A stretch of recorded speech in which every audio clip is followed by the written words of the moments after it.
Assalamualaikum warahmatullahi wabarakatuh. Selamat datang di video kali ini bersama kami kelompok 2 dengan saya Anggita Yulia Amalia dan juga teman saya Alvina Sinta Azahra. Dalam video kali ini kita akan mengungkap rahasia di balik argumen-argumen yang tampak meyakinkan namun sebenarnya penuh dengan kesalahan berpikir. Dengan memahami berbagai jenis logical fallacy, kita tidak hanya akan menjadi konsumen informasi yang lebih cerdas, tetapi juga mampu berpikir lebih kritis dalam menghadapi berbagai masalah. Langsung saja, di video kali ini kita akan ada membahas 5 topik. Topik pertama yaitu salah fokus, kemudian lompatan logika, dan yang ketiga yaitu sesat pikir secara umum, yang keempat yaitu kritis dalam membaca berita, dan yang kelima yaitu kritis dalam penelitian sains.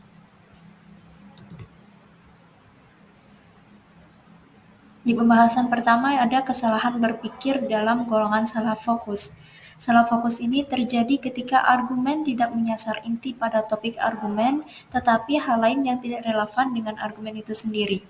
Salah fokus ini juga dapat terjadi ketika kita tidak objektif dan membiarkan asumsi-asumsi pribadi mempengaruhi pikiran kita, sehingga bisa terjadi salah-salah fokus.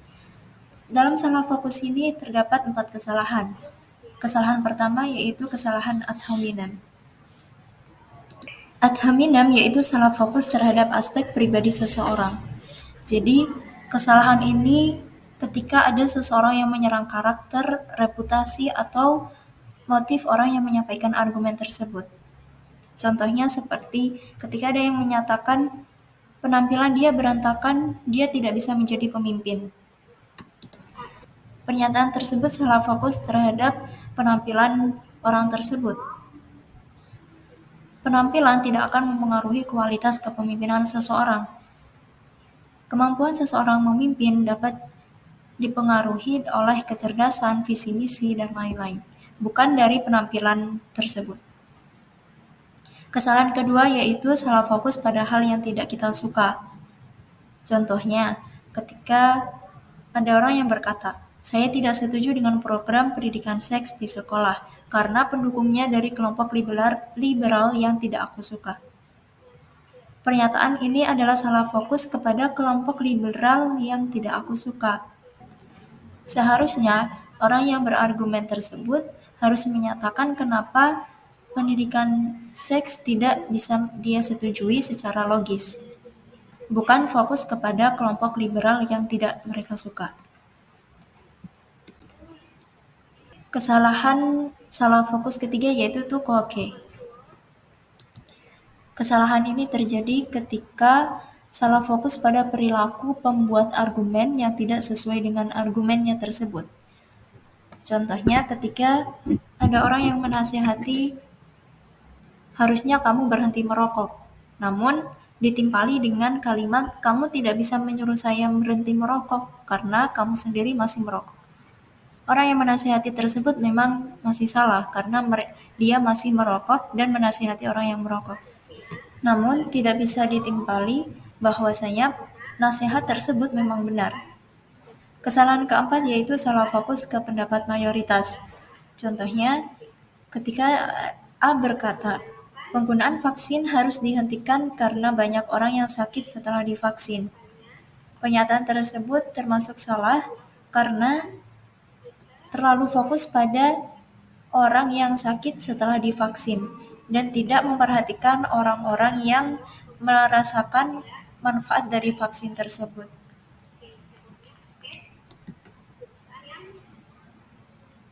Tapi yang kedua yaitu kesalahan berpikir dari golongan lompatan logika.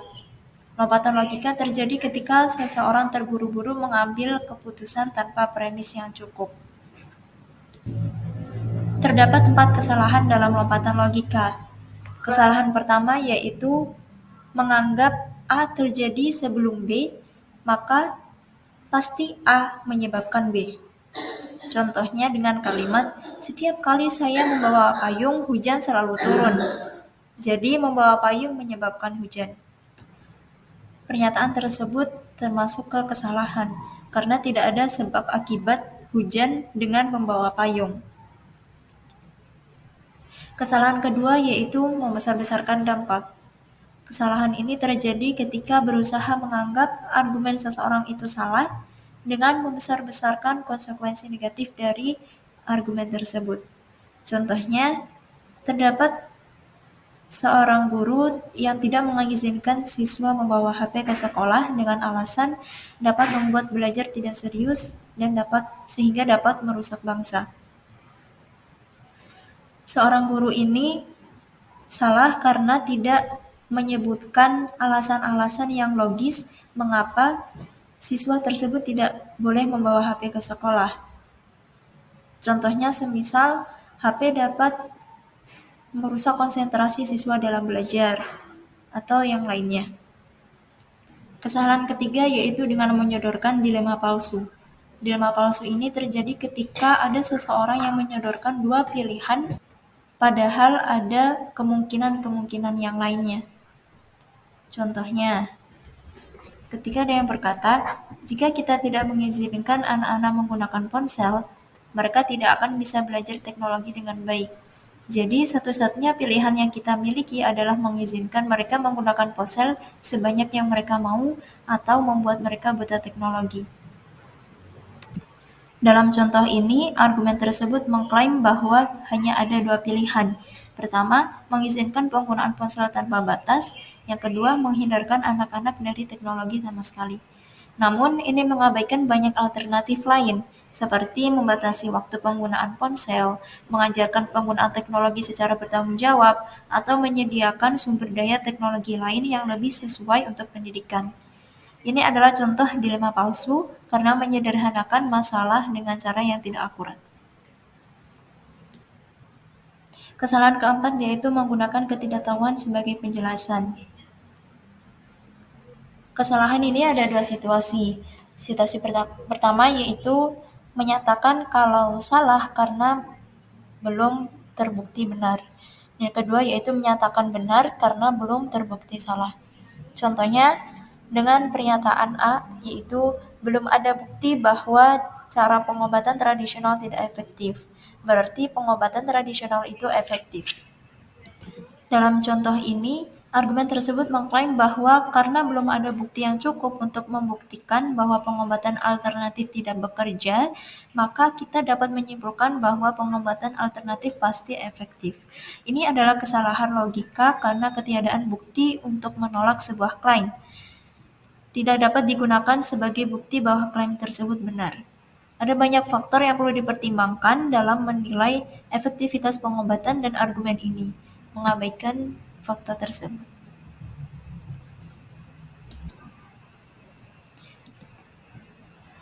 Selanjutnya yaitu jenis-jenis sesat pikir secara umum. Yang pertama yaitu ada hasty generalization atau sering disebut dengan overgeneralization atau mengeneralisasi secara terburu-buru. Sesat pikir ini terjadi dengan mengambil kesimpulan dari sampel skala kecil dan membawanya ke skala besar. Yang kedua yaitu circular reasoning. Circular reasoning ini mengambil keputusan yang berputar-putar dan tidak menyertakan bukti atas klaim tersebut. Sesat pikir yang ketiga yaitu slippery slope, yaitu ketika membuat satu langkah kejadian beruntun ke langkah-langkah selanjutnya. Kesalahan yang keempat yaitu strawman atau orang-orangan sawah, atau disebut juga dengan argumen jerami. Argumen ini terjadi ketika menciptakan target strawman berupa argumen baru yang tidak disampaikan lawan, tetapi kita ciptakan sendiri untuk menyerang lawan. Sesat pikir yang kelima yaitu ad hominem. Seperti yang sudah dijelaskan tadi bahwa ad hominem yaitu menyerang ke pribadi seseorang yang menyatakan argumen dan bukan pada argumen tersebut. Kesalahan keenam dari sesat pikir yaitu false dichotomy atau dikotomi palsu. False dichotomy ini menyediakan hanya ada dua alternatif pilihan saja. Selanjutnya yaitu contoh-contoh dari jenis-jenis sesat pikir secara umum yang akan disampaikan oleh Alvina Sinta. Baik, selanjutnya saya akan melanjutkan penjelasan tentang sesat pikiran yang terbagi menjadi 6, yaitu hasty generalization, circular reasoning, slippery slope, strawman argument, ad hominem, and false dichotomy. Pertama, kita akan bahas tentang hasty generalization, yang dimana berarti membuat kesimpulan umum berdasarkan bukti yang sangat terbatas.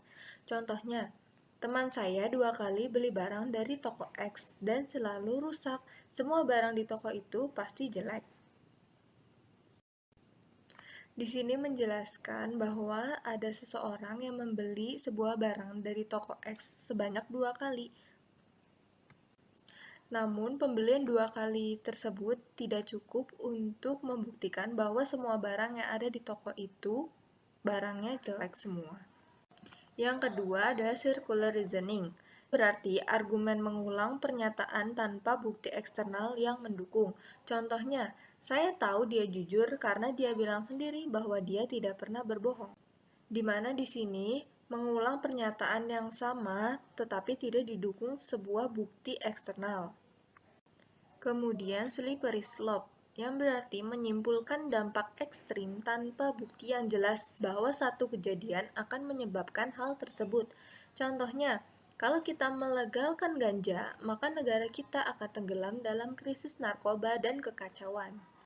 Di sini, berusaha menyimpulkan satu pernyataan dan membuatnya tampak ekstrim. Padahal hal itu belum terjadi dan tidak disertai dengan bukti yang jelas. Kemudian ada strawman argument, yang didefinisikan bahwa argumen asli dikecilkan atau disalahartikan agar lebih mudah diserang. Contohnya, jadi kamu tidak setuju dengan jam malam, berarti kamu mendukung anarkisme dan tidak peduli dengan keselamatan orang. Yang dimana di sini membesar-besarkan sebuah argumen dan disalahartikan sehingga menjadikannya tampak lebih buruk. Kemudian ada ad hominem, yang didefinisikan bahwasannya bukannya menyerang argumen, orang tersebut malah menyerang karakter lawan debatnya. Contohnya, saat mendekat tentang perubahan iklim, seseorang berkata, "Kamu bukan ilmuwan, jadi pendapatmu tidak valid." Yang dimana di salah satu perdebatan, orang ini bukan membalas argumennya, justru menyerang karakter orang tersebut dengan merendahkan orang tersebut. Kemudian ada false dichotomy. Definisinya yaitu memaksa hanya ada 2 pilihan, padahal sebenarnya bisa lebih banyak alternatif. Contohnya, kalau kamu tidak mendukung kebijakan ini, berarti kamu ingin negara ini gagal. Di sini berarti terdapat banyak pilihan, namun pilihan itu dipersempit sehingga orang tersebut tidak memiliki banyak alternatif. Kemudian selanjutnya kita akan masuk ke proses mengkonsumsi berita secara krisis. Hal pertama yang harus diperhatikan yaitu menyadari pentingnya berita. Karena berita tidak hanya menyampaikan informasi terbaru, tetapi juga berfungsi untuk mengawasi pemerintah dalam negara demokratis seperti Indonesia. Kemudian yang kedua, yaitu identifikasi kesalahan produksi. Seorang penulis berita bisa melakukan kesalahan, dan persaingan media online membuat produksi berita sangat cepat sehingga mengurangi pengawasan kualitas. Kemudian yang ketiga, terapkan prinsip kritis, yang dimana menerapkan prinsip teliti sebelum percaya dan teliti sebelum sabar agar tidak menyebarkan informasi yang sesat.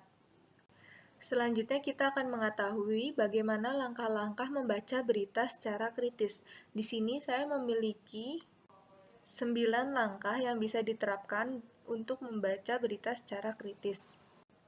Yang pertama, periksa referensinya, yaitu waspadai berita yang hanya mengutip media lain tanpa verifikasi langsung, karena itu menandakan penulis tidak memiliki akses langsung ke informasi. Kedua, reaksi. Contohnya, ketika membaca berita tentang kenaikan harga BBM, Anda merasa sangat marah dan langsung ingin membagikannya. Sebaiknya berhenti sejenak dan periksa sumbernya. Bisa jadi itu hoaks atau berita lama yang sengaja disebar salah deh. Contohnya, Anda menerima berita di grup WhatsApp tentang peraturan baru yang dikeluarkan pemerintah. Sebelum percaya, cek apakah berita tersebut berasal dari media resmi seperti situs pemerintah atau media kredibel. Hindari percaya begitu saja pada kiriman dari grup online atau akun yang tak dikenal. Kemudian ada reaksi emosional, yang dimana kita harus waspadai berita yang memicu emosi kuat seperti marah, sedih, atau jijik, karena bisa memengaruhi keputusan untuk menyebarkannya tanpa verifikasi. Contohnya, ketika membaca berita tentang kenaikan harga BBM, Anda merasa sangat marah dan langsung ingin membagikannya. Tapi sebaiknya berhenti sejenak dan periksa sumbernya. Bisa jadi itu hoax atau berita lama yang sengaja disebar ulang untuk memancing emosi. Yang ketiga, ada kredibilitas media. Pastikan berita yang sama muncul di beberapa media terpercaya. Semakin banyak media dengan informasi yang konsisten, semakin bisa dipercaya kebenarannya. Contohnya, Anda mendengar isu tentang gempa besar yang akan segera terjadi. Sebelum panik, pastikan mencari berita terkait di situs resmi BMKG atau media terpercaya untuk menghindari kepanikan yang tidak perlu. Kemudian ada waktu penayangan, yaitu kita harus cek tanggal berita dan waspadai berita lama yang kembali viral karena isu serupa. Berhati-hati juga dengan breaking news karena informasinya sering belum lengkap. Contohnya, Anda melihat foto banjir besar dan mengira itu kejadian terkini. Namun, setelah dicek, foto tersebut diambil beberapa tahun lalu dan dipublikasikan ulang tanpa konteks yang jelas. Kemudian, mengevaluasi judul. Hindari berita dengan judul bombastis atau tanda baca berlebihan seperti mukjizat atau rahasia terkuak. Baca isi berita sampai selesai untuk menilai kebenaran berita tersebut. Kemudian yang keenam, verifikasi gambar. Foto bisa saja dimanipulasi atau tidak relevan. Gunakan Google Image Search untuk memastikan gambar tersebut asli dan sesuai konteks. Contohnya, Anda menerima video yang menunjukkan kerusuhan di sebuah daerah. Setelah melakukan pencarian balik di Google, ternyata video tersebut berasal dari peristiwa di negara lain beberapa tahun lalu dan tidak terkait dengan kejadian saat ini terjadi. Kemudian, yang ketujuh, verifikasi sumber. Jika berita ditemukan di media sosial atau grup online, tanyakan siapa penyebarnya dan apakah mereka memahami perbedaan antara berita benar dan palsu. Contohnya, yang terakhir ada kutipan sumber. Pastikan narasumber punya kredibilitas dan latar belakang yang relevan dengan topik. Jika identitasnya tidak disebutkan, tetap perlu hati-hati dalam mempercayainya. Contohnya, sebuah artikel politik mengutip pakar tanpa menyebutkan nama atau afiliasi institusi. Dalam kasus ini, sebaiknya skeptis dan mencari berita serupa dari media yang lain terpercaya dan menyebutkan narasumber yang jelas. Contohnya, judul seperti "Rahasia Terbongkar, makanan ini bisa menyembuhkan segala penyakit". Nah, biasanya hanya clickbait. Setelah ditelusuri, artikel tersebut hanya membahas pola makan sehat secara umum, bukan sesuatu yang revolusioner. Nah, sedangkan dalam memeriksa kebenaran berita, kita dapat melakukan langkah-langkah ini, yaitu mengontrol emosi, yang kedua, reputasi media tersebut, kemudian kompetensi sumbernya, integritas gambar yang diberikan, dan pemeriksaan silang. Kemudian kita masuk ke penilaian artikel sains dan penelitian secara kritis. Dalam mempercayai klaim penelitian, terdapat pro dan kontra. Yaitu di sisi baiknya dia terlihat meyakinkan dan juga berdasarkan bukti, yaitu hasil penelitian. Sedangkan di sisi negatifnya, bisa saja metode yang digunakan itu memiliki kendala atau kerusakan. Kemudian adanya risiko salah interpretasi dan juga tidak semua penelitian dapat diandalkan. Jadi ada baiknya kita berhati-hati dengan klaim menurut penelitian. Lalu bagaimana cara kita untuk menilai artikel sains atau hasil penelitian tersebut? Di sini saya memiliki langkah-langkahnya. Yang pertama, judul artikel tidak sensasional.